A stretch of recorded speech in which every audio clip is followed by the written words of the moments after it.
तो दोस्तों अंबुजा सीमेंट ने अपनी क्वार्टर 3 के नंबर को डिस्क्लोज कर दिया है। तो चलिए देखते हैं क्या है क्वार्टर 3 के नंबर्स के अंदर। हम आपको मार्केट का जो एस्टीमेट है उसके साथ कंपेयर करके समझाता हूँ कंपनी के नंबर आपको कैसे देखने को मिल रहा है। डाटा क्रॉस में दिया गया है। पिछले क्वार्टर की बात करें तो पिछले क्वार्टर में कंपनी ने 7,423 करोड़ के आसपास का रेवेन्यू जनरेट किया था। पिछले साल 7,906 करोड़, अभी देखें तो बढ़ के 8,128 करोड़ कंपनी का जो रेवेन्यू है वो आपको जाता हुआ देखने मिला। तो साल दो साल देखें तो साल दो साल कंपनी के रेवेन्यू के अंदर ऑलमोस्ट 3% के आसपास की तेजी आपको देखने मिले। वहीं अगर क्वार्टर क्वार्टर जाते हैं तो क्वार्टर क्वार्टर कंपनी के रेवेन्यू के अंदर ऑलमोस्ट 10% के आसपास की तेजी है। तो क्वार्टर क्वार्टर साल दो साल कंपनी का जो रेवेन्यू है वो आपको बढ़ता हुआ देखने को मिला। हालांकि मार्केट का जो एस्टीमेट है वो कंपनी के स्टैंड अलोन रिजल्ट के ऊपर है, तो मैं आपको वीडियो के लास्ट में बताऊंगा। चलिए कंपनी के एक्सपेंस क्या है वो देख लेते हैं।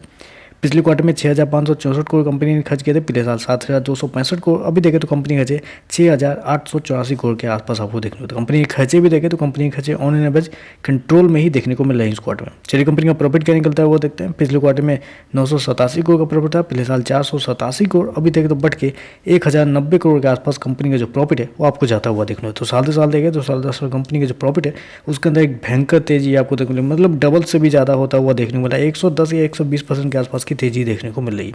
वहीं अगर क्वार्टर क्वार्टर जाते हैं तो क्वार्टर क्वार्टर भी कंपनी के प्रॉफिट के अंदर 10% के आसपास की तेजी आपको देखने को मिल रही है।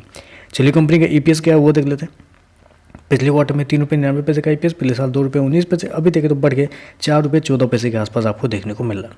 तो ओवरऑल देखें तो कंपनी के नंबर बहुत शानदार आपको देखने मिले, रेवेन्यू प्रॉफिट वाइज दोनों। चलिए कंपनी के स्टैंडअलोन रिजल्ट के साथ कंपनी के जो एस्टीमेट रिजल्ट है कंपनी ब्रोकर्स के द्वारा जो मार्केट एस्टीमेट जो निकाले गया है उसको कंपेयर कर लेते हैं। तो देखिए इस क्वार्टर में कंपनी ने 4,439 करोड़ का रेवेन्यू जनरेट किया है, जबकि ब्रोकर्स के जो रिपोर्ट के हिसाब से कंपनी का रेवेन्यू 3,153 करोड़ के आसपास ही होना चाहिए। तो आप कह सकते हैं जितना उम्मीद था उससे कई ज़्यादा बेहतर कंपनी का जो रेवेन्यू है वो आपको देखने को मिल रहा है। प्रॉफिट की बात कर लेते हैं तो देखिए इस क्वार्टर में कंपनी ने 513 करोड़ का प्रॉफिट शो किया है, जबकि मार्केट को उम्मीद थी 616 करोड़ के आसपास। तो प्रॉफिट के मामले में देखें तो प्रॉफिट के मामले में कंपनी का जो प्रॉफिट है थोड़ा सा आपको कम देखने को मिला है, लेकिन रेवेन्यू वाइज देखें तो रेवेन्यू वाइज कंपनी का जो प्रॉफिट है, मतलब रेवेन्यू जो कंपनी ने दिया है वो मार्केट के एस्टीमेट से कई ज़्यादा बेहतर आपको देखने को मिल रहा है। तो चलिए बस आज के लिए बस इतना ही। वीडियो पसंद आए तो लाइक कीजिएगा, साथ में साथ चैनल को सब्सक्राइब जरूर कीजिएगा। धन्यवाद।